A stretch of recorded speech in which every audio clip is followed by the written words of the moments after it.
আও আমজিয়া হুকুবা, যতদিন না পাবো ততদিন যুগের পর যুগ যদি চলতে হয় তাও চলতেই থাকবো, তারপরেও ওই ব্যক্তির কাছে আমাকে যেতে হবে এবং বিদ্যা অর্জন করতে হবে। এখান থেকে মুসা আলাইহিস সালামের আগ্রহ প্রকাশ পায় এলমে দ্বীন অর্জন করা। এই জন্য আপনারা যদি নিয়ত করে ফেলেন এখানে কিছু শিখতে আসছি, তো রসুল সাল্লাল্লাহু আলাইহি সাল্লাম এবং আগের নবী যারা তাদের সুন্নত আদায় করার একটা সওয়াব আল্লাহ দিয়ে দিবেন। ইবনে মাজাহ 223 নম্বর হাদিস। এই হাদিসের বর্ণনাকারীর নাম কাসির ইবনে কাইস রাহমাতুল্লাহি আলাইহি। তিনি বলেন, কুনতু জালিসান ইনদা আবি দারদা রাদিয়াল্লাহু তাআলা আন ফি মসজিদি দিমাশক, আমি দামেস্কের মসজিদে আল্লাহ রসুলের সাহাবা আবু দারদা রাদিয়াল্লাহু তাআলা আনহুর কাছে বসা ছিলাম। ফাআতাহু রাজুলুন, এক ব্যক্তি আবু দারদা রাদিয়াল্লাহু তাআলা আনহুর কাছে আসলেন। আসার পর বললেন, ইয়া আবু দারদা, হে আবু দারদা, আতাইতুকা মিনাল মাদিনা মিন মাদিনাতি রাসূলিল্লাহি সাল্লাল্লাহু আলাইহি ওয়াসাল্লাম, আমি আল্লাহ রসুলের শহর মদিনা থেকে আপনার কাছে সফর করতে করতে সুদূর দামেস্কে আসলাম। দামেস্ক, মদিনা থেকে দামেস্ক প্রায় ১৫০০ কিলোমিটারের কাছাকাছি রাস্তা আমি আপনার কাছে অতিক্রম করে আসলাম। কয় হাজার? কেন? লিহাদিসিন বালাগানি আন্নাকা তুহাদ্দিসু বিহি আর রাসূলিল্লাহি সাল্লাল্লাহু আলাইহি ওয়াসাল্লাম, আমার কাছে এই সংবাদ পৌঁছেছে আপনার কাছে নাকি আল্লাহ রসুলের একটা হাদিস আছে। এই একটা হাদিস জানার জন্য আমি প্রায় ১৫০০ কিলোমিটার রাস্তা অতিক্রম করে আসলাম। কয়টা হাদিস? আপনারা তো ১৫০০ কিলোমিটার কি অতিক্রম করেন নাই? একটা হাদিসের জন্য আমি অবাক হয়ে যাই, কিভাবে সম্ভব? শুধু একটা হাদিস, এটার জন্য প্রায় ১২৬৭ কিলোমিটার রাস্তা মদিনা থেকে দামেস্ক, এতটা রাস্তা পাড়ি দিছে এক হাদিসের জন্য। এখান থেকে সাহাবায়ে কেরামের আগ্রহ, তাবিঈদের আগ্রহ পাওয়া যায় যে হাদিস জানার প্রতি, কোরআন সুন্নাহ শিখার প্রতি তাদের কি পরিমাণ আগ্রহ। তা আপনারা যে কোনো মাহফিলে যাবেন, নিয়ত করে ফেলবেন যে আমি এই আগ্রহ নিয়েই যাচ্ছি, আমি সেখানে কোরআন সুন্নাহ থেকে কিছু শিখব, তাহলে রবি সাহাবাদের এই বিদ্যা, ধর্মীয় জ্ঞানের প্রতি আগ্রহের যে একটা সওয়াব, এটা আল্লাহ আমাদেরকে দান করবেন। রসুল আকরাম সাল্লাল্লাহু আলাইহি সাল্লামের একটা হাদিস মনে রাখবো আমরা। এখানে আসার সময় আমরা 4টা নিয়ত করব। বলেন কয়টা নিয়ত? আজকে এখানে যারা বসে রয়েছেন, আল্লামা অলিপুরি সাহেব হুজুর বয়ান শেষ করা পর্যন্ত 4 নিয়ত করে ফেলেন। কয় নিয়ত? 4 নিয়ত। 1 নাম্বার নিয়ত, এখান থেকে যা শিখব এই শিক্ষা দ্বারা আল্লাহর সন্তুষ্টি অর্জন করার, এটা হলো আমার নিয়ত। আমি এখানে যা শিখব এই শিক্ষা দ্বারা কাকে খুশি করা? আল্লাহকে খুশি করা। নাসাই শরীফ 3140 নম্বর হাদিস। ক্বালা রাসূলুল্লাহি সাল্লাল্লাহু আলাইহি ওয়াসাল্লাম, আল্লাহ নবী বলেন, ইন্নাল্লাহা লা ইয়াকবালু মিনাল আমালি ইল্লা মা কানা লাহু খালিসা, এমন আমল আল্লাহ কবুল করে না যে আমল আল্লাহকে খুশি করার জন্য হয় না। এইখানে আসাটা একটা আমল, বসাটা একটা আমল, কোরআন সুন্নাহ শোনা একটা আমল। এই আমল দ্বারা যদি আল্লাহর সন্তুষ্টি অর্জন করার নিয়ত হয়ে যায়, তাহলে এই আমলটাই আল্লাহ কবুল করে নেয়। এ হলো 1 নাম্বার নিয়ত। 2 নাম্বার, এখানে যা শিখবো শিখা অনুযায়ী আমি আমল করব। বলেন, যা শিখবো তা অনুযায়ী আমল করব। তিরমিজি শরীফের 2416 নম্বর হাদিস, 2416। ক্বালা রাসূলুল্লাহি সাল্লাল্লাহু আলাইহি ওয়াসাল্লাম, আল্লাহ নবী বলেন, লা তাজুলু কদামা ইবনি আদম হাত্তা ইউসআলা আন 50। কিয়ামতের ময়দানে আদম সন্তানের 2 পা সামান্য পরিমাণ নড়বে না 5টা প্রশ্ন করার আগ পর্যন্ত। 1 নাম্বার, আন উমরিহি ফিমা আফনা, জীবন সম্পর্কে প্রশ্ন করা হবে, জীবন কোথায় কাটিয়েছ। 2 নাম্বার, আন শাবাবিহি ফিমা আবলা, যৌবন সম্পর্কে প্রশ্ন করা হবে, যৌবন কোথায় কাটিয়েছে। তিন নাম্বার ওয়ান মালিহি মিন আইনা ইকতাসাবা, সম্পদ সম্পর্কে জিজ্ঞাসা করা হবে সম্পদ কোথা থেকে কামাই করেছে। চার নাম্বার ওয়া ফিমা আনফাকা, সম্পদ কোথায় ব্যয় করেছে এই সম্পর্কে প্রশ্ন করা হবে। পাঁচ নাম্বার ওয়ান ইলমিহি বিমাযা আমিলা বিমা আলিমা, যেই বিদ্যা আপনি অর্জন করলেন ওই বিদ্যা অনুযায়ী কতটুকু আপনি আমল করলেন, এই বিদ্যা অনুযায়ী আমল করেছেন কিনা এই ব্যাপারে আল্লাহ প্রশ্ন করার আগ পর্যন্ত আপনার দুই পা সামান্যতম নড়বে না। তাহলে এই জায়গায় যারা আসলাম নিয়ত করে ফেলা, আমি যা শিখবো এই শিখা অনুযায়ী আমল করব, আল্লাহ তৌফিক দান করেন। তিন নাম্বার নিয়ত, এখান থেকে যা শিখবো অন্যের কাছে পৌঁছায়া দিব। বলেন যা শিখবো। সহিহ বুখারী হাদিস নাম্বার 105, ক্বালা রাসূলুল্লাহ সাল্লাল্লাহু আলাইহি ওয়াসাল্লাম আলা ফালইউবাল্লিগিশ শাহিদু মিনকুমুল গায়ব। সাহাবাদের সামনে নবী ভাষণ দিলেন। ভাষণ দেওয়ার পর আল্লাহ নবী বললেন, সাহাবাদের দল, তোমরা আমার সামনে যারা আছে উপস্থিত, আমার এই কথাগুলা অনুপস্থিত যারা আছে তাদের কাছে তোমরা পৌঁছায়া দিবা। তাহলে যারা উপস্থিত আছে আমাদের দায়িত্ব হলো অনুপস্থিত যারা আসতে পারে না তাদের কাছে এই জায়গার কথাগুলো পৌঁছায়া দেওয়া। এ হলো তিন নাম্বার নিয়ত। এক নাম্বার আল্লাহরে খুশি করা, দুই নাম্বার যা শিখবো এ অনুযায়ী আমল করা, তিন নাম্বার যা শিখবো ঘরের বিবিরে বলা, ঘরে গিয়ে বলা, বন্ধু যারা আছে তাদেরকে বলা, চার নাম্বার তৌফিক হইলে কলম দিয়া লেখা কাউর কাছে এটা পৌঁছায়া দেওয়া। এখনের কলমের নাম আঙ্গুল। বলেন কলমের নাম, খাতার নাম ফেসবুক। খাতার নাম কি? এই সত্যি কথাই তো। এই যে কলম, আঙ্গুল, খাতা, ফেসবুক, এখানে খারাপ কিছু না লেখা, পারলে এগুলা লেখা পৌঁছায় দেওয়া। কলম দিয়া লেখাটাই বেশি জরুরি। কেন জরুরি? আবু দাউদ শরীফ হাদিস নাম্বার 4700 নাম্বার হাদিস, 4700। ক্বালা রাসূলুল্লাহ সাল্লাল্লাহু আলাইহি ওয়াসাল্লাম, আল্লাহ নবী বলেন, ইন্না আউওয়ালা মা খালাকাল্লাহুল খালকা আল কলাম, সর্বপ্রথম যে সৃষ্টি আল্লাহ বানিয়েছেন এই সৃষ্টিটার নাম হলো কলম। বলেন কি বানাইছে?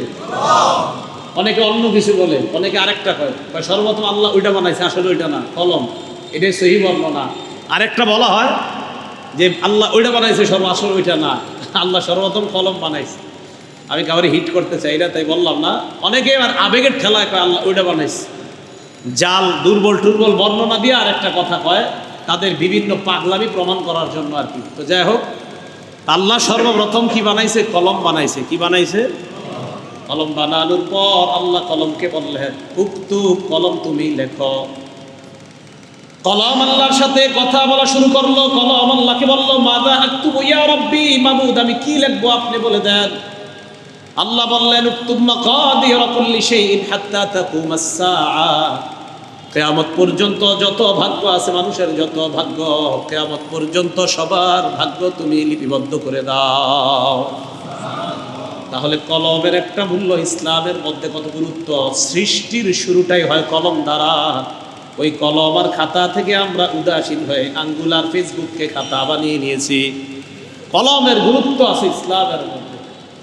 তাহলে 4 নাম্বার নিয়ত করা, পারলে কলম দিয়া লেখা, এইগুলা যেগুলা প্রয়োজনীয় ওই কথাগুলা লেখা অন্যের কাছে পৌঁছায় দেওয়া। ভাই এই বিষয়গুলোর উপর আমল করা। তো বলেন এই জায়গায় যারা বলছি কয় নিয়ত করা? কারে খুশি করা? যা শিখবো তা অনুযায়ী। 3 নাম্বার মুখে অন্যের কাছে পৌঁছায় দেওয়া। 4 নাম্বার লিখনির মাধ্যমে অন্যের কাছে। আল্লাহ তৌফিক দান করেন।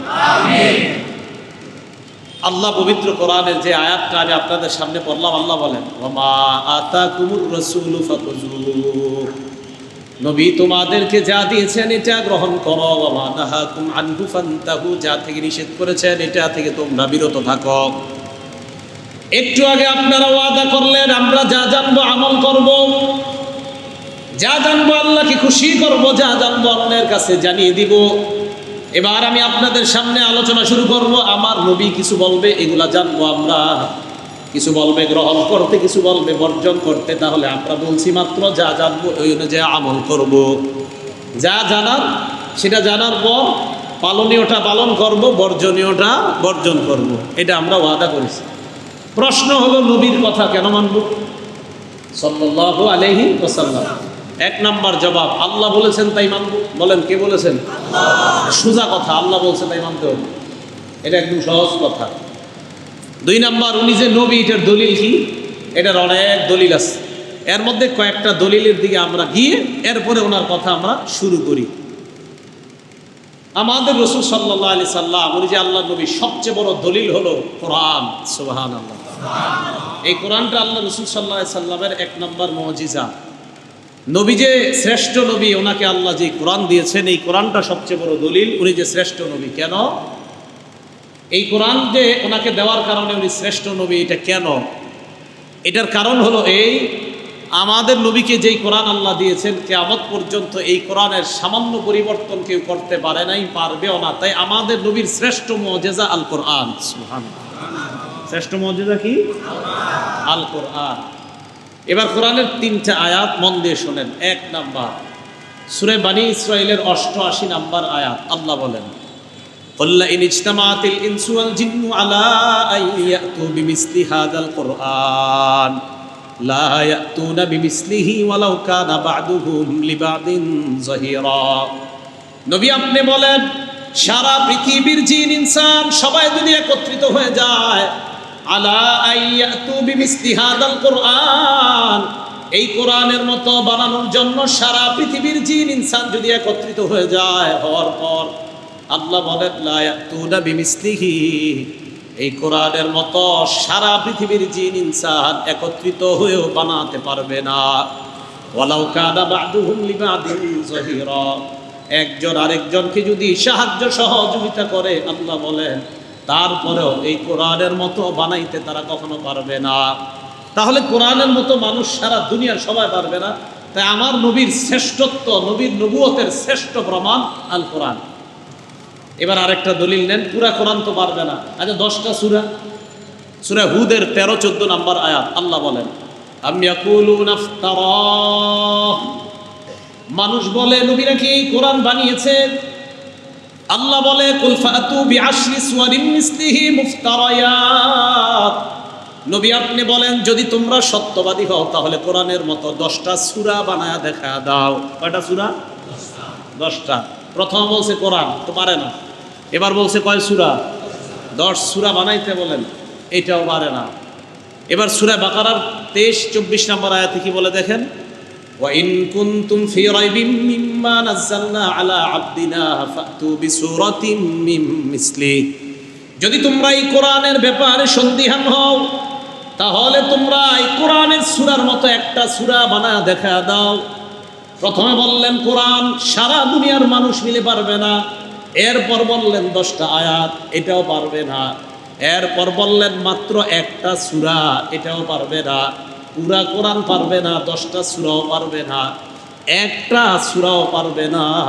আল্লাহ বলেন, ফাইল্লাম তাফআলু, যেহেতু তোমরা পারো নাই, ওয়ালাম তাফআলু, পশ্চিমকালেও পারবে না, ফাত্তাকুন নার, তাহলে জাহান্নামের আগুনকে তোমরা ভয় করো। আল্লাহ বলে দিয়েছেন তোমরা পারো নাই, পশ্চিমকালে পারবেও না। তাই আমার নবীর নবুয়তের শ্রেষ্ঠত্বের 1 নাম্বার দলিল, আল্লাহ নবীকে এমন এক কোরআন দিছে যেই কোরআন পরিবর্তন করা কারো পক্ষে সম্ভব হয়নি, কিয়ামত পর্যন্ত সম্ভব হবে না। তাই এই রাসূল সাল্লাল্লাহু আলাইহি সাল্লামের নবুয়তের 1 নাম্বার দলিল হলো পবিত্র কোরআন। 2 নাম্বার, আল্লাহ তার নবী সাল্লাল্লাহু আলাইহি সাল্লামকে দুনিয়া থেকে একদম 7 আসমান অতিক্রম করে উপরে নিয়ে গেছেন রাতের সামান্য অংশ। রাতের সামান্য অংশ, পুরো রাতে না, সামান্য অংশে। সূরা বনী ইসরাঈলের 1 নাম্বার আয়াতে আল্লাহ বলেন, সুবহানাল্লাযী আসরা বিআবদিহি লাইলাম মিনাল মাসজিদিল হারাম ইলাল মাসজিদিল আকসা, কত পবিত্র এই সত্তার বর্ণনা করছি, তাসবিহ পাঠ করি ওই সত্তার, আল্লাযী আসরা বিআবদিহি লাইলা, যিনি তার বান্দাকে রাতের বেলা ভ্রমণ করিয়েছেন। লাইলা লাইলা লাইলা, রাতের সামান্য অংশে ভ্রমণ করিয়েছেন মসজিদে হারাম থেকে বাইতুল মুকাদ্দাস।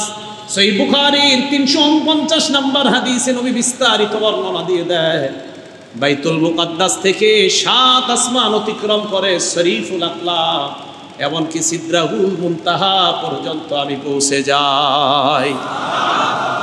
নবীর নবুয়তের দ্বিতীয় প্রমাণ উনি দুনিয়া থেকে রাতের সামান্য অংশে আল্লাহ তাকে একদম 7 আসমানের সিদরাতুল মুনতাহা পর্যন্ত নিয়ে গেছে।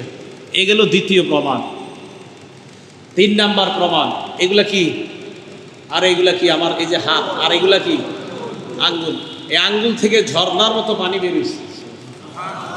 আঙ্গুল থেকে কি বেরিয়েছে? কাহিনী? এটা কাহিনী না, না, সহিহ বুখারীর বর্ণনা। কোন কিতাবের? সহিহ বুখারী, হাদিস নাম্বার 3868 নাম্বার হাদিস, 3868। 3 দুগুণে কত? 6। 3868, 3 দুগুণে 6, 3868, 3868, 3868। এই হাদিসের মধ্যে আসছে বর্ণনাকারী হযরত আনাস রাদিয়াল্লাহু তাআলা আনহুর বর্ণনা। আর আঙ্গুল থেকে যে পানি বের হয়েছে এই বর্ণনা জাবের রাদিয়াল্লাহু তাআলা আনহুর বর্ণনা। আর রাসূলের তৃতীয় প্রমাণটার পরে আঙ্গুলেরটা শুনি। তৃতীয় প্রমাণ, আকাশের চাঁদ এইভাবে রাসূল সাল্লাল্লাহু আলাইহি সাল্লাম 2 খণ্ড করে ফেলছে। কয় খণ্ড করছে? 2 খণ্ড। ওইটা পরে আসি, এই হাদিসটা আগে শুনেন। এটাই হলো আনাস রাদিয়াল্লাহু তাআলা আনহুর বর্ণনা, 3868 নাম্বার হাদিস। রাসূল সাল্লাল্লাহু আলাইহি সাল্লাম একদিন দাঁড়ায় রয়েছে। কাফের মুশরিকরা আইসা কয়, তুমি যে নবী, এটার একটা প্রমাণ দেখাও। হাদিসের বর্ণনাটা এমন, আন আনাস রাদিয়াল্লাহু তাআলা আন্না আহলা মক্কা, মক্কাবাসী সালু রাসূলুল্লাহ সাল্লাল্লাহু আলাইহি ওয়াসাল্লাম আইয়ুরিয়াহুম আয়া। মক্কাবাসী আল্লাহ রাসূলকে বলল, মুহাম্মদ তুমি যে নবী, এই নবুয়তের একটা প্রমাণ আমাদেরকে দেখা দাও। নবীজি ফারাহুমুল কমার শিক্কাইন, তাদের সামনে চন্দ্রটা 2 খণ্ড করে দেখা দেয়। হাদিসের বর্ণনা, হাত্তা রাও, চন্দ্রটার দিকে যখন তারা তাকায়, হাত্তা রাও হিরা বাইনাহুমা, বলেন তো চন্দ্র কয় খণ্ড হইছে? আল্লাহর নবীর সাহাবা আনাস বলেন 2 খণ্ড চন্দ্র 2 পাশে পড়ে আছে। সব মানুষগুলা তাকায় দেখে ওই 2টা চন্দ্রে, এই 2 খণ্ডের মাঝখানে হেরা পর্বতটা দেখা যায়। হেরা পর্বতের 2 পাশে চন্দ্রের 2 খণ্ড। হাত্তা রাও হিরা বাইনাহুমা, চন্দ্রের 2 খণ্ডের মাঝে হেরা পর্বত তারা স্পষ্ট দেখতে পেয়েছে। সূরা কমারে আল্লাহ বলেন, ইফতারাবাতিস সাআতু ওয়ান শাক্কাল কমার, কিয়ামত নিকট হয়ে গেছে, চন্দ্র দ্বিখণ্ডিত হয়ে গিয়েছে। ওয়া ইয়ারাউ আয়াতান, বেঈমানরা যখন দেখছে যে নবী চন্দ্র 2 খণ্ড করে দেখিয়ে দিয়েছে, নিদর্শন যখন তারা দেখলো, ইউরিদু, তারা মুখ ফিরিয়ে নিল। ওয়া ইয়াকুলু সিহরু মুস্তামির, আর বলল এটা একটা চলমান জাদু, মুহাম্মদ জাদুর মাধ্যমে চন্দ্র 2 খণ্ড করছে। নাউজুবিল্লাহ। নবুয়তের তৃতীয় প্রমাণ আমরা দিলাম, চন্দ্র দ্বিখণ্ডিত করা, দুনিয়া থেকে আসমানের চন্দ্র এইভাবে 2 ভাগ করা, এটা আল্লাহ রাসূল সাল্লাল্লাহু আলাইহি সাল্লাম, ওটা ওনার মুআজিজা আল্লাহ প্রকাশ করে বুঝিয়ে দিলেন। উনি একজন মহামানব, শ্রেষ্ঠ মানব, আর নবুয়তের ওনার এটা একটা দলিল। 4 নাম্বার, ওই আঙ্গুলের পানি। এবার শোনেন, সহিহ বুখারী হাদিস নাম্বার 4152 নাম্বার হাদিস। এই হাদিসের বর্ণনাকারী জাবের রাদিয়াল্লাহু তাআলা আনহু, এই জাবের রাদিয়াল্লাহু তাআলা আনহু বলেন, আতিশান নাসু ইয়াউমাল হুদাইবিয়া, হুদাইবিয়া যুদ্ধের দিন সাহাবায়ে কেরাম পিপাসার্ত হয়ে গেছে। সাহাবারা পিপাসার্ত হওয়ার পর ওয়া রাসূলুল্লাহ সাল্লাল্লাহু আলাইহি ওয়াসাল্লাম বাইনা ইয়াদাইহি রাকওয়া, আল্লাহ রাসূলের কাছে চামড়ার একটা পাত্র আছে, ওই পাত্রের মধ্যে পানি ছিল। মানুষ পানি পায় না ওযু করার জন্য, পানি পান করার জন্য পানি পায় না।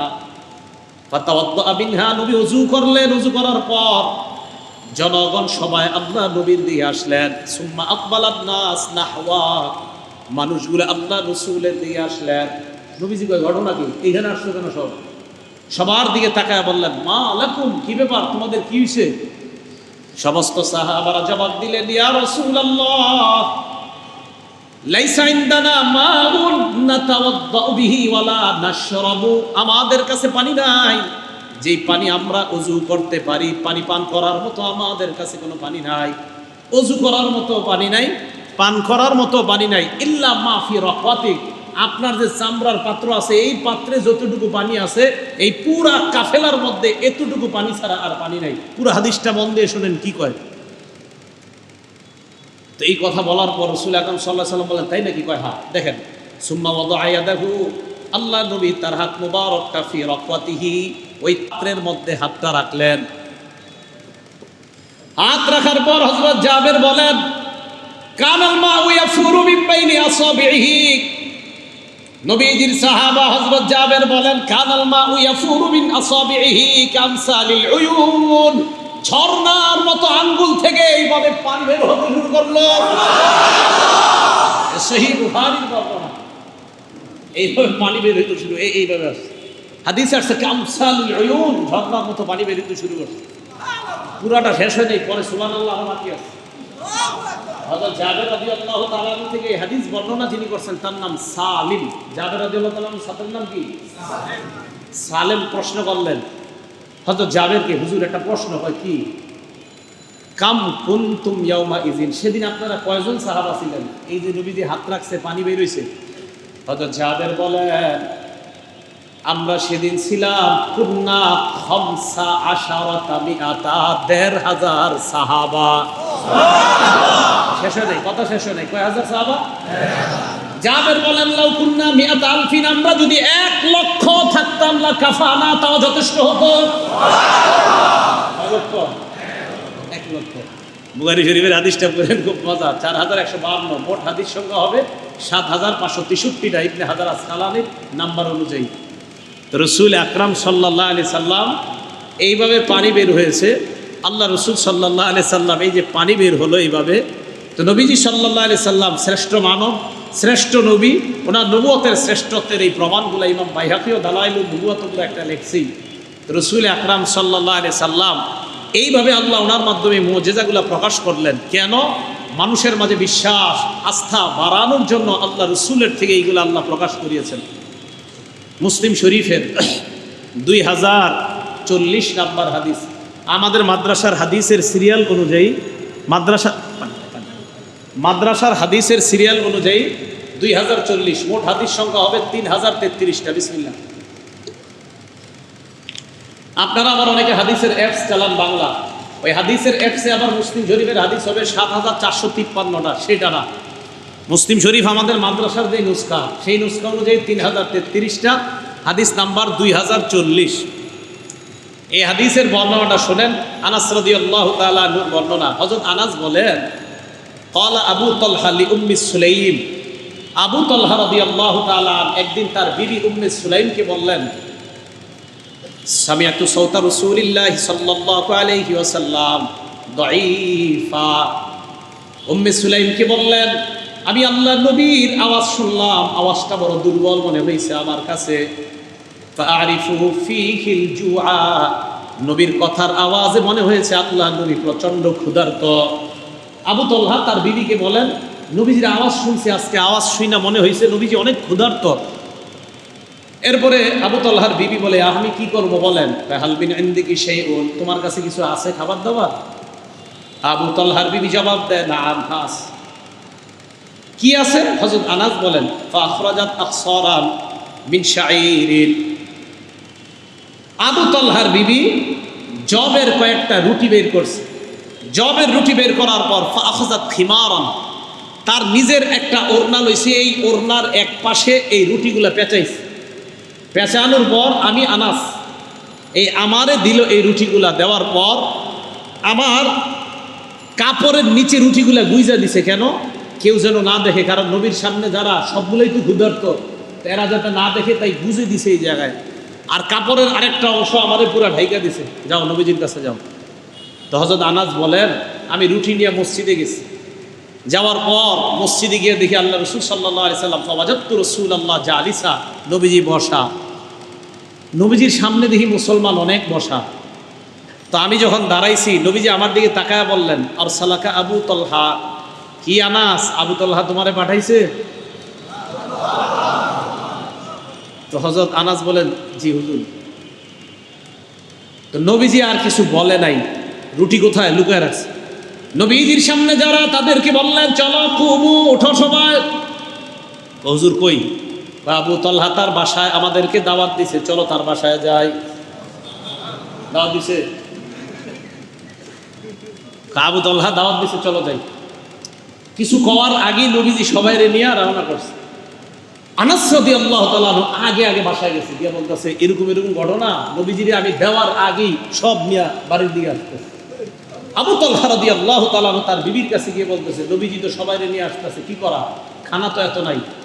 মাঝে মাঝে বিবিরা খুব মজবুত ইমানের অধিকারী হয়। আবু তালহা ওনার বিবি উম্মে সুলাইম জবাব দিলেন, কোনো টেনশন নাই, আল্লাহ রসুল যখন আসতেছে ব্যবস্থা একটা হবেই।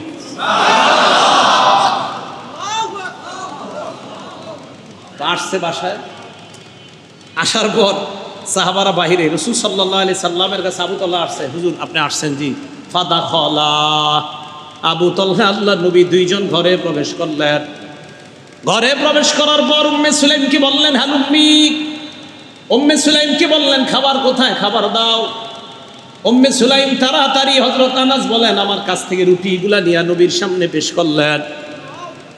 আর ঘি আছে বাসায়, ওই ঘিগুলা তরকারি হিসাবে দিলেন। তরকারি, রুটি আর ঘি। আমরা মনে হয় রুটি আর ঘি আমাকে ভালো লাগবে না, কিন্তু রসুল যে রুটি আর ঘি খাইছে, নিশ্চিতের চেয়ে স্বাদ আর হতেই পারে না।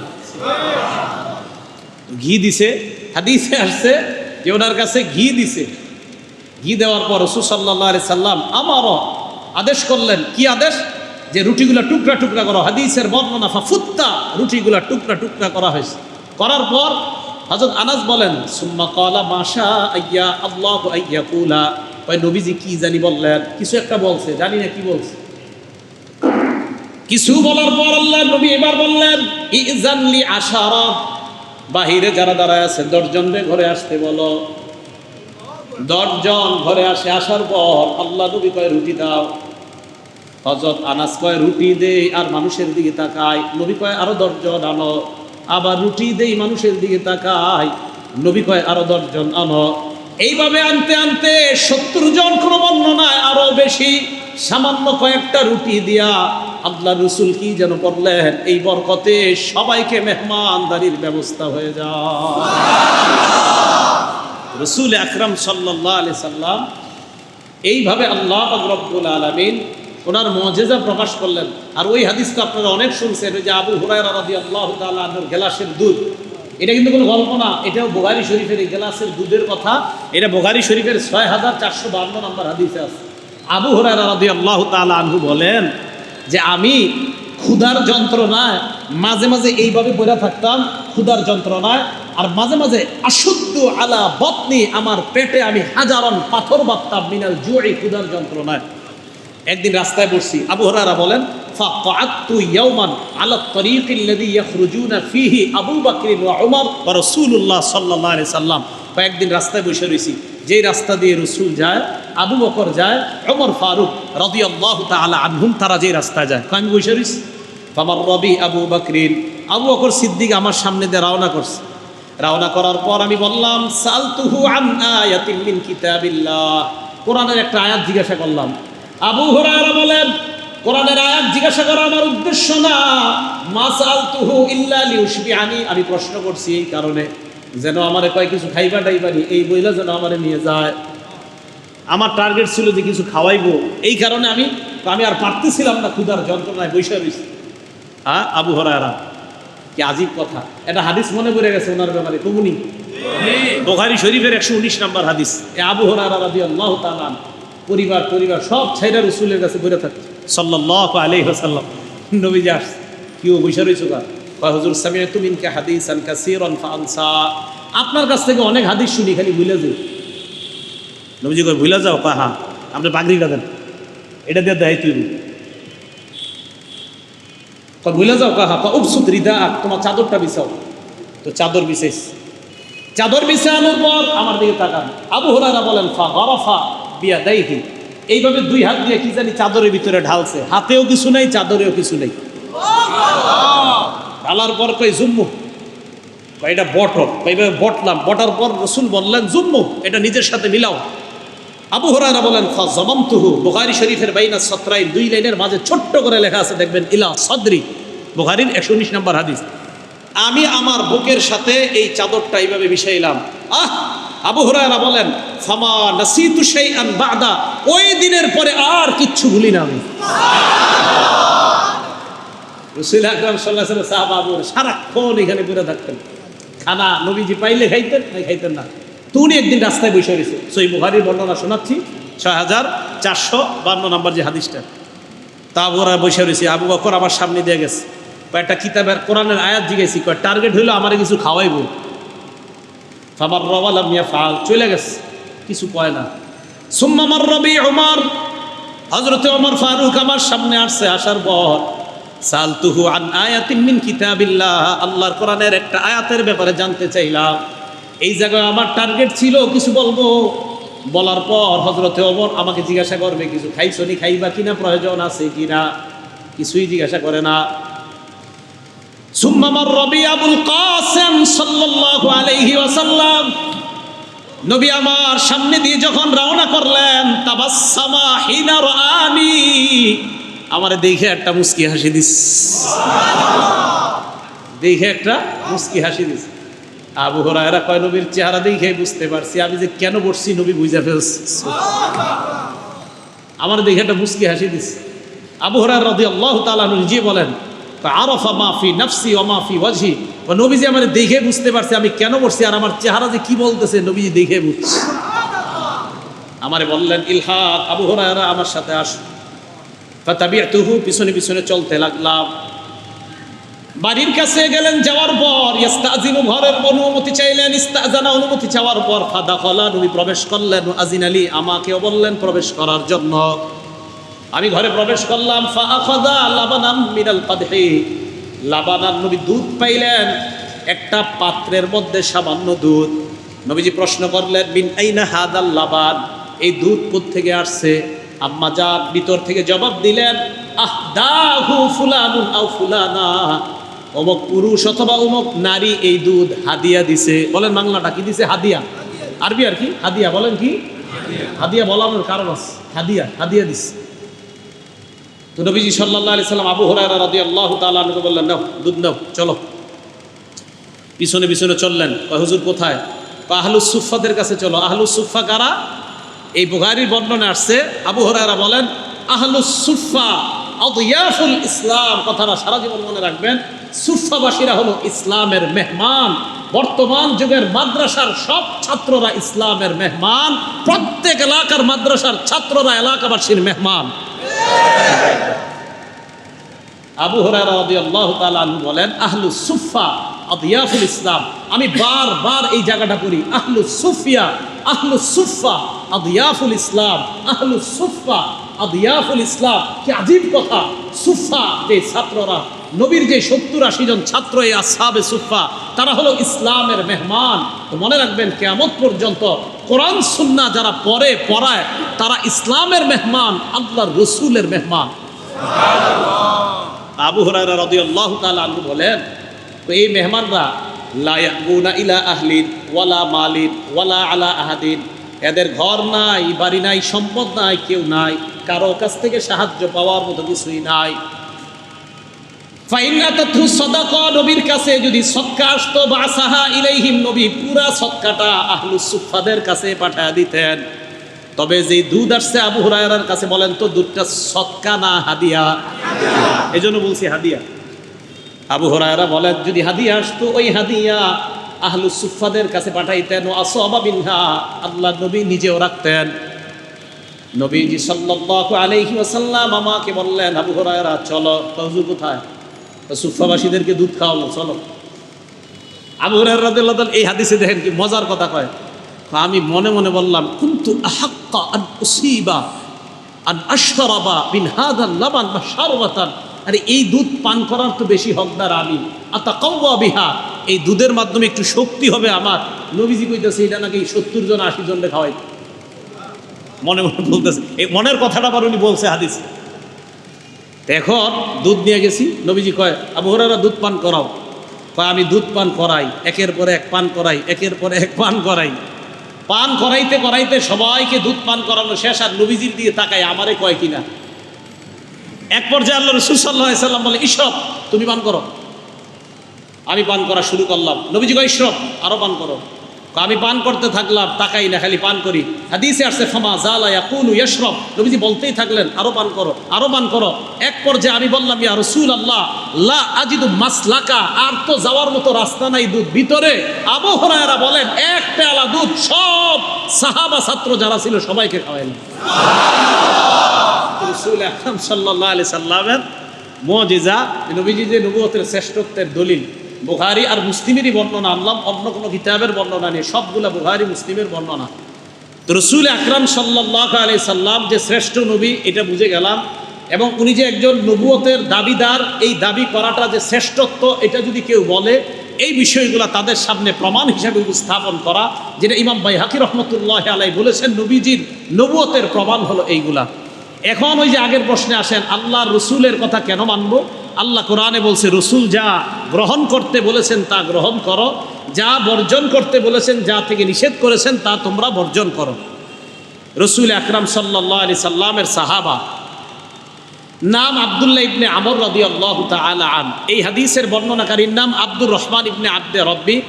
নাসাই শরীফের 4191 নম্বর হাদিসের বর্ণনা।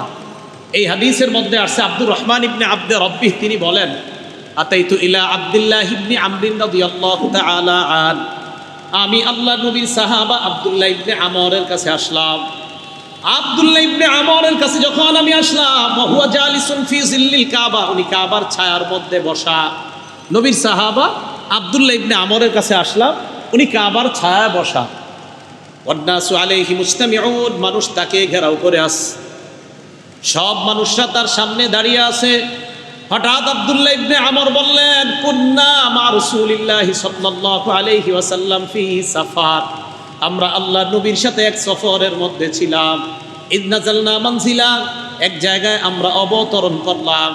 অবতরণ করার পর সাহাবাদের মধ্যে তিনটা গ্রুপ হয়ে যায়। ফামিন্না মাইয়াদরিবু খিবাআ, একদল তাবু টানায়। আমরা সফরের যাত্রা বিরতি দিলাম, একদল তাবু টানায়। অমিন্না মাইয়ান্তাদিলু, আরেক দল তীর প্রতিযোগিতায় ব্যস্ত হয়ে গেল। অমিন্না মান হুয়া ফি জাশরাতিহি, আরেক দল চারণভূমির মধ্যে পশুগুলা চড়ায়, পানি পান করায়, ঘাস খাওয়াইতেছে। তাহলে সাহাবাদের মাঝে তিন দল। সফরের যাত্রা বিরতি দেওয়ার পর সাহাবারা বিভিন্ন দিকে ছড়ায় ছিটিয়ে গেছে। এই ঘটনা হওয়ার পর টঙ্গী ইজতেমায় যারা শুক্রবারে তো শুরু হয়, তো যারা বুধবার সোমবারে যাইতেন, যাওয়ার পর আমরা যাওয়ার পর এমন হইতো যে মাঠ অনেকটা খালি, তখন একদল এইদিকে কাজ করতেছে, একদল রান্নার কাজ, কেউ আপনার উপরে চান্নিটা টানাইতেছে, এরকম কাজ হয়, চারোদিকে ছড়ায় পড়ে। তো নবীজি সাহাবা আব্দুল্লাহ ইবনে আমর বলেন, ইজনাদা মুনাদি রাসূলিল্লাহি সাল্লাল্লাহু আলাইহি ওয়াসাল্লাম, একজন ঘোষণাকারী সবার সামনে দিলেন, আসসালাতু জামিআ, এই সাহাবারা নামাজের সময় হয়ে গিয়েছে, নামাজে আসো। ফাজতামানা আলাইহি, আমরা সবাই নামাজে উপস্থিত হইলাম। ফাকামা ফিনা রাসূলুল্লাহি সাল্লাল্লাহু আলাইহি ওয়াসাল্লাম, নবীজি আমাদের সামনে দাঁড়ালেন। ফাখাতাবা, দাঁড়ানোর পর একটা ভাষণ দিলেন। এই কথাটা মন দিয়ে শোনেন কি কয়। নবীজি বললেন, ইন্নাহু লাম ইয়াকুন নাবিয়্যুন ক্বাবলি ইল্লা কানা হাক্কান আলাইহি, আমার পূর্বে যত নবী আছে সমস্ত নবীর মৌলিক দুইটা দায়িত্ব ছিল। বলেন কয়টা? আমি সহ আমার আগে যত নবী, সমস্ত নবীর মৌলিক দুইটা দায়িত্ব। এক নাম্বার, আইয়াদুল্লাহ উম্মাতাহু আলা মা ইয়ালামুহু খায়রান লাহুম, উম্মতের জন্য যা কল্যাণকর, ওই কল্যাণকর বিষয়টা উম্মতকে জানা দেওয়া। দুই নাম্বার, ওয়ায়ুনকিযু মা ইয়ালামুহু শাররান লাহুম, উম্মতের জন্য যা অকল্যাণকর, ওই অকল্যাণকর বিষয় থেকে উম্মতকে সতর্ক করে দেওয়া। তাহলে সব নবীর কাজ কয়টা? এক নাম্বার কল্যাণকর বিষয় জানায়া দেওয়া, অকল্যাণকর বিষয় থেকে সতর্ক করা। আসেন কোরআনে আল্লাহ বলছে, আমার রসুল যা বলে, যা তোমাদেরকে দেয় সেটা গ্রহণ করো, কল্যাণকর যা বলে এটা গ্রহণ করো, অকল্যাণকর যা থেকে তোমাদেরকে সতর্ক করে এটা থেকে তোমরা বিরত থাকো, এটা থেকে তোমরা বর্জন করে চলো। তাহলে প্রত্যেক নবী দুই কাজ করছে, কল্যাণকর বিষয়ে জানায়া দিছে, অকল্যাণকর বিষয় থেকে সতর্ক করছে। এবার নবীজি বলেন, শোনো আমার উম্মত, তোমাদের কিছু অকল্যাণকর জিনিস আছে, এইগুলো আসবে কেন জানো? তোমাদের হাতের কামাইয়ের কারণে। কয় কি হুজুর? নবীজি সাল্লাল্লাহু আলাইহি সাল্লাম বললেন, ফাতাজি উল ফিতান, একের পর এক ফিতনা গজব তোমাদের সামনে আসতেই থাকবে। নবীজি বললেন, আমার উম্মতের প্রথম দিকের যারা তোমরা, তোমাদেরকে আল্লাহ নিরাপত্তা দান করবেন। আমার উম্মতের শেষ দিকের যারা, সায়ুসিবুহুম বালাউন ওয়া উমুর, তাদের কাছে একের পর এক গজব আসতেই থাকবে। নবীজি বলেন, ফাতাজি উল ফিতান, এমন গজব আসবে, ইউদাক্কিকু বাদুহা লিবাদিন, একটা গজব আসার পর পরের গজবটার কাছে আগের গজবটা হালকা মনে হবে। এই জন্য করোনা ভাইরাস, এটার পরে যদি কোনো গজব আসে, ওই গজব দেখে মনে হবে আগেরটা কোনো ব্যাপার না। নবীজি সাল্লাল্লাহু আলাইহি সাল্লামের মাধ্যমে আল্লাহ জানায় দিছে গজবটা আসবে কেন। সূরা শূরা আয়াত নাম্বার 30 আল্লাহ বলেন, ওমা আসাবাকুম মিন মুসিবাতিন ফাবিমা কাসাবাত আইদিকুম, তোমাদের উপর যত বালা মুসিবত আসে সব তোমাদের হাতের কামাই। তাহলে ভাই আবার আসেন, আল্লাহ বললেন রসুল যা দিয়েছেন তা গ্রহণ করো, নবীজি যা থেকে নিষেধ করেছেন তা বর্জন করো। আর আমাদের নবীজি হাদিসের মাধ্যমে জানাইলেন সব নবীর মৌলিক দায়িত্ব দুইটা। 1 নম্বর কল্যাণকর বিষয়ে জানায়া দেওয়া, 2 নম্বর অকল্যাণকর বিষয় থেকে উম্মতকে সতর্ক করা। সতর্ক করার মধ্যে নবী বললেন একের পর এক গজব আসবে তোমাদের কাছে। আর গজব কেন আসবে? তোমাদের হাতের কামাইয়ের কারণে এই গজব তোমাদের কাছে আসবে। নবীজি বলেন ওই জামানায় উম্মত তোমরা কি করবা গজব আসলে? তো ইমানদার উম্মতদেরকে নবীজি বলে দিলেন তোমরা যদি জাহান্নাম থেকে বাঁচতে চাও, জান্নাতে যাইতে চাও, ফালতুদরিকহু মাউতাতুহু ওয়া হুয়া মুমিনুন বিল্লাহি ওয়াল ইয়াউমিল আখির, তোমার মরণটা যেন এমন অবস্থায় হয় তুমি আল্লাহ বিশ্বাস করো আর আখিরাত বিশ্বাস করো, আশা করা যায় জাহান্নাম থেকে মুক্তি পাইবা, জান্নাতে প্রবেশ করবা। তাহলে আমরা ওয়াদাবদ্ধ, নবী যা বলেছেন তা গ্রহণ করব, যা থেকে নিষেধ করেছেন তা আমরা বর্জন করব। এখন দেখেন তো নবীজি আমগরে কি ধরতে বলেছেন আর কি বর্জন করতে বলেছেন। আচ্ছা আগে আমরা একটু বায়াত হয়ে নিই নবীজির কাছে।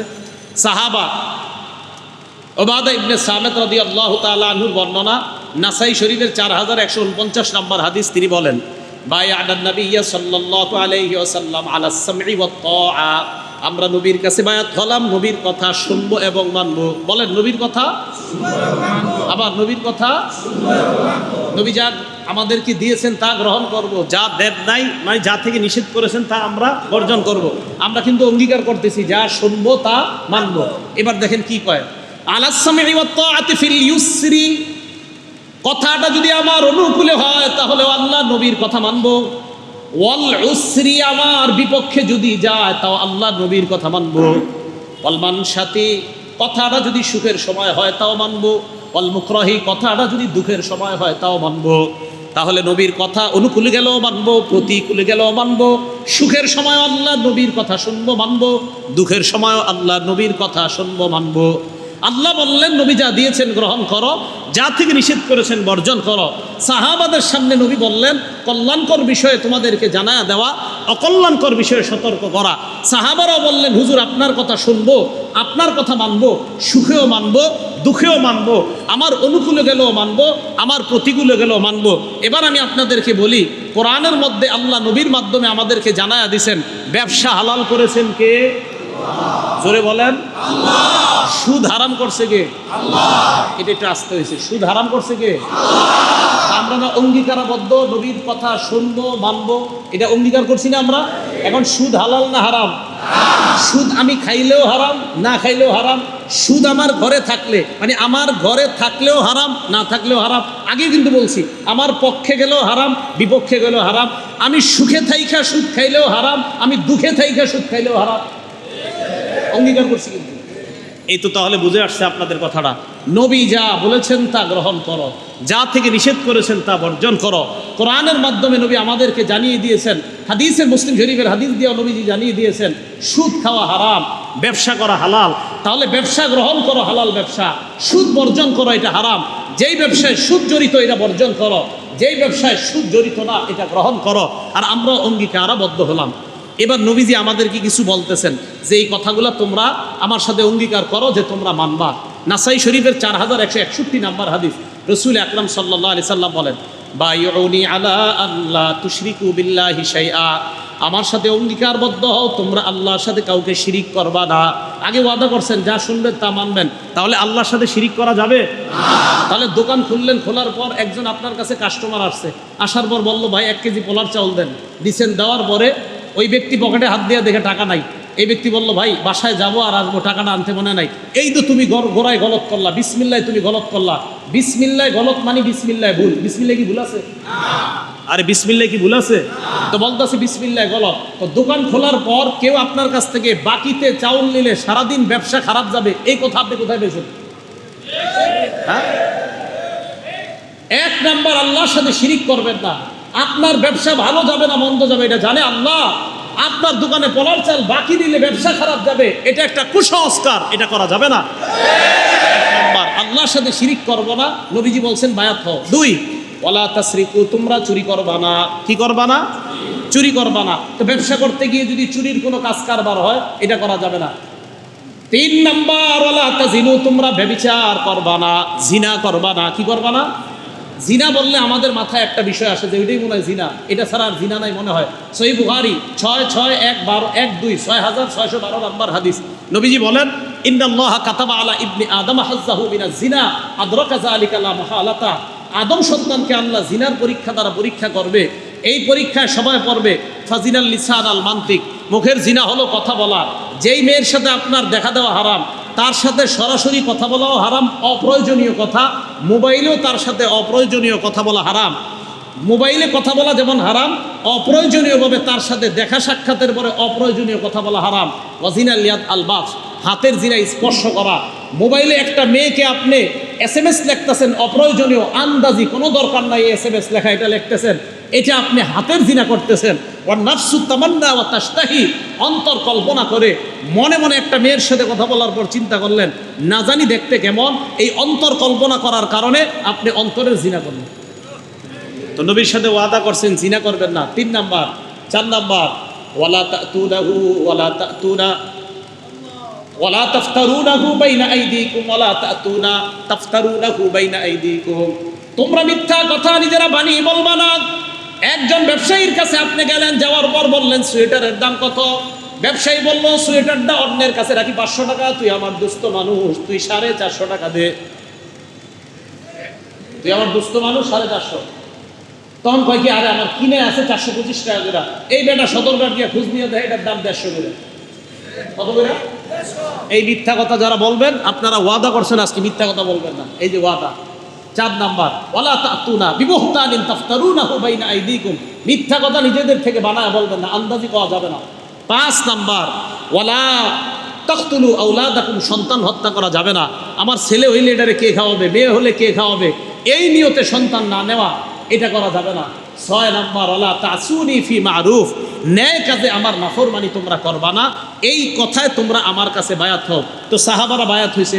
এখন কথা হলো পুরুষ সাহাবারা বায়াত হয়েছে, নারীরা কারা বলেন? কারা? নারীরা কি করবে? আপনাদের বউরা এই ওয়াজ শুনলে বলবে হুজুর তো তুম করে মানতে গেছে, আমি করে মানতে পারি।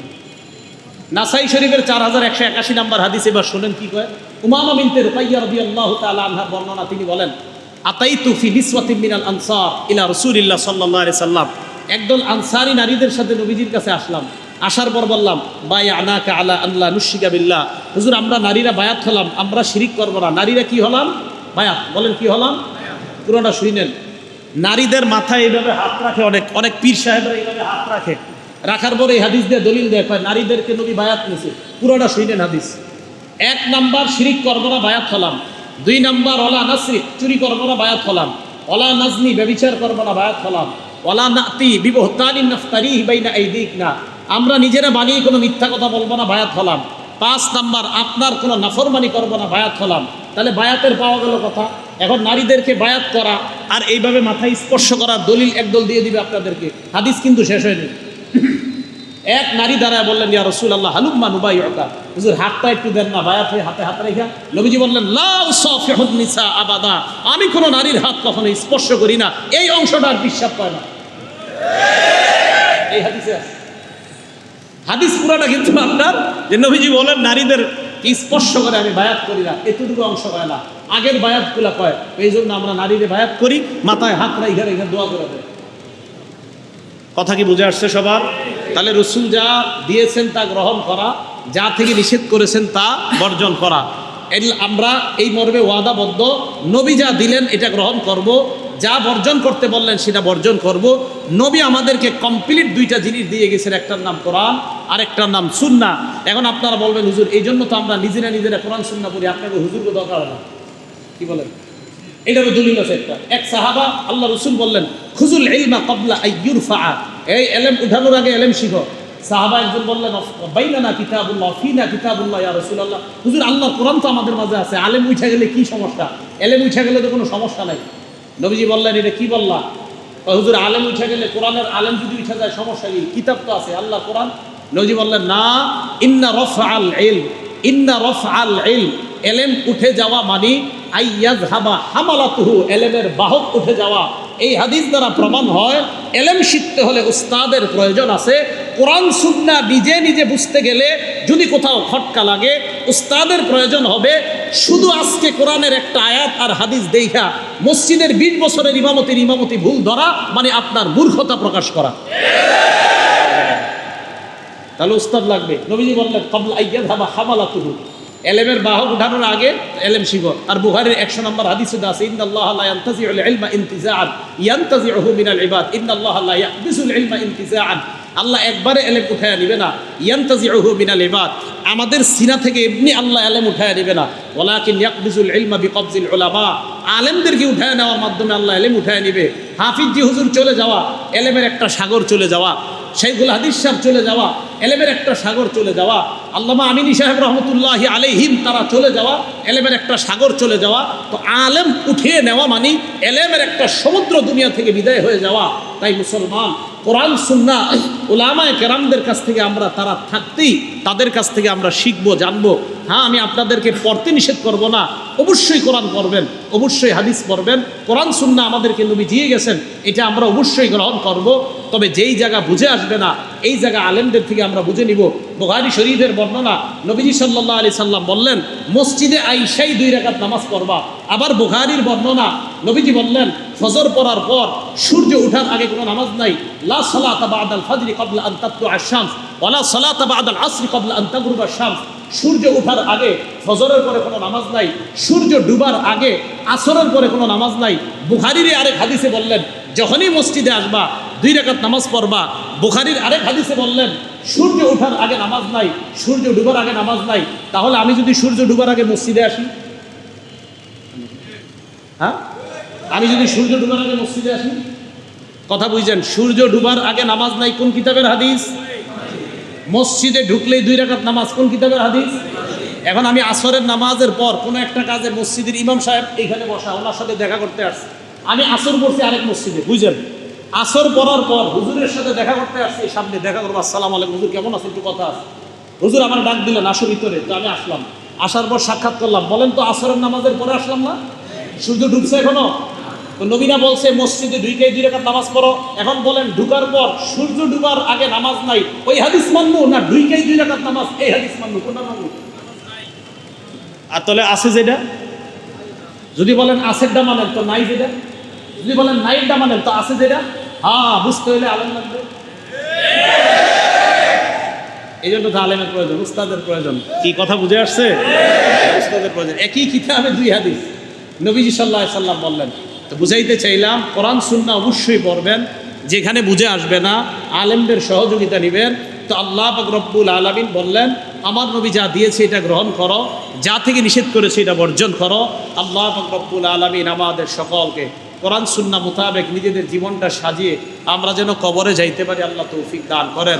আমিন। ওয়া আখিরু দাওয়ানা আনিল হামদুলিল্লাহি রাব্বিল আলামিন। আসসালামু আলাইকুম ওয়া রাহমাতুল্লাহ।